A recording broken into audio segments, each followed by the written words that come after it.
Hey guys, Art131 here, 31, and we are starting week 9, so we're really moving along here. Got week 9, week 10 that are assignments. Week 11 is a makeup week, and to produce your final, which I spoke about in the last several videos, and that's to mat and frame your best work. So whatever you feel is the best work, mat and frame it. So this is to get your particular artwork ready for an exhibition to exhibit your work. You would mat and frame it. The matting is the cardboard sort of paper edge around your artwork, like a border, and it's under the glass of the frame, where the frame is the ultimate border to your work. Then take a good, clear, straight photograph of it and send it to me so it's not tilted, possibly hang it on a wall and take a good, straight, clear photo of it. Okay? Sometimes it's better to take the glass out of the frame to get a clearer, without glare, photograph of your work that way. But, either way, I understand what you're doing. The idea is to get a piece of work finished professionally for an exhibition in an art show. That's what the final is all about. So any questions on that, let me know. But start thinking about that, about all the work you've done and what you like best. And maybe out of the next couple of weeks here, you can make a final decision on everything. All right. Let's talk about what we're doing this week, which is ink techniques.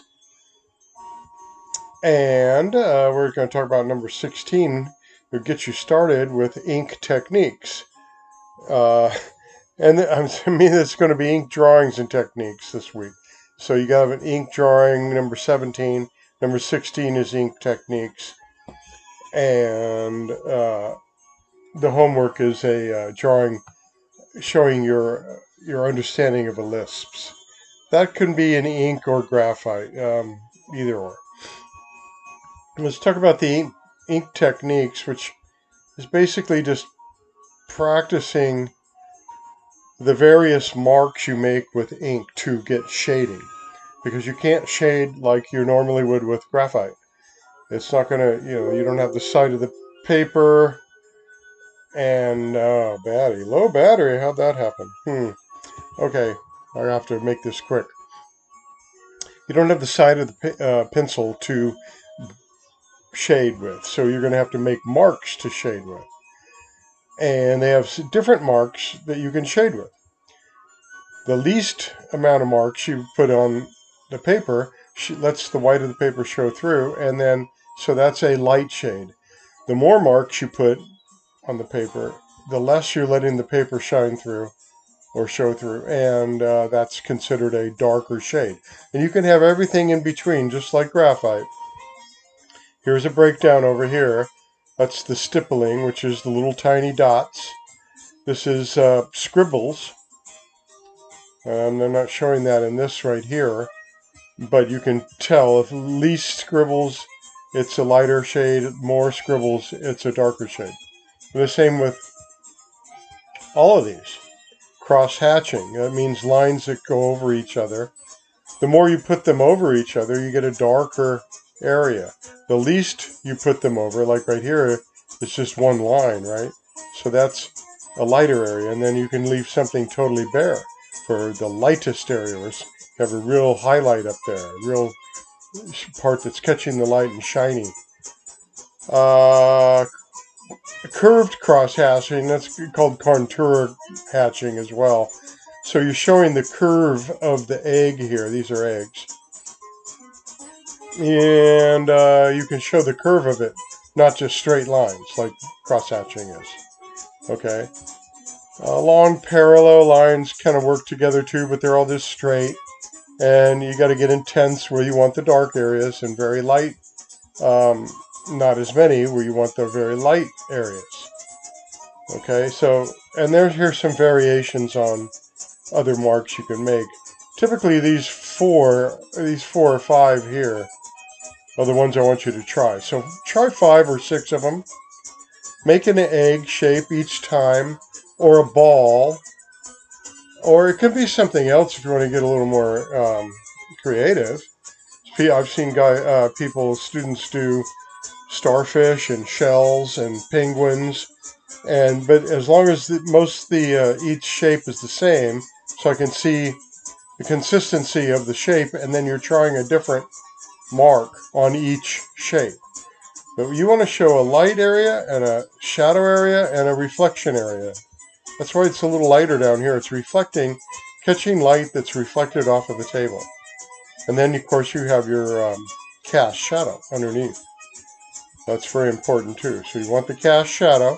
You want the egg. You want the egg to have a light area, gradually getting into a darker area, gradually maybe a light reflected area under here. Okay?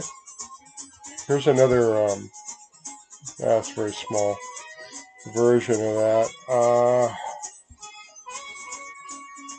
But you can scroll through here and see others. Here's another one.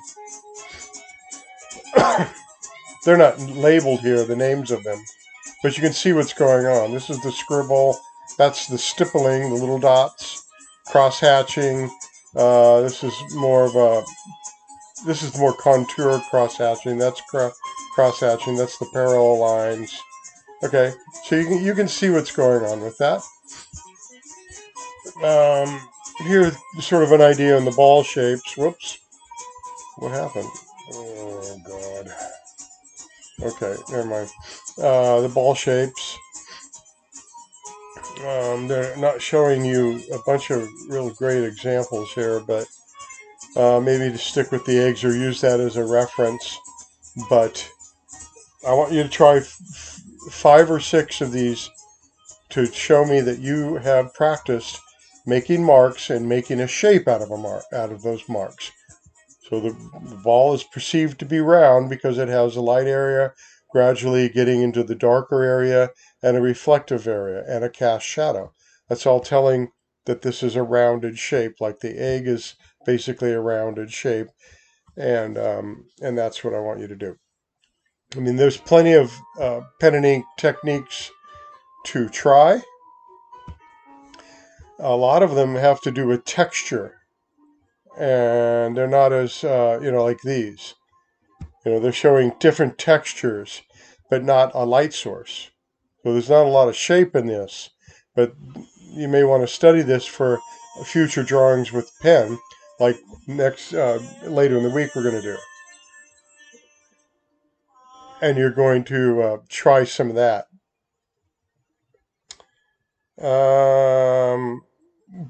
But so you might want to have some of this under your belt so you can not only show shape but show texture. Okay, but this is what I really want you to focus in on, is getting a shape with light and darks, shadow area, light lit up area, reflection area, and the cast shadow. That's the basics of this whole thing. Do like 6 of these, each one different, right? So you're practicing. Then when you do your drawing, you're going to pick one or several of them to draw with, and pick something to do your pen and ink drawing about, and your subject, and then go for it. But you have to practice the techniques first, unless you're really good at this. But I don't know that, so do the techniques and send it to me, and then we'll move on to the actual drawing, and then we'll talk about the homework on Wednesday. All right, thank you.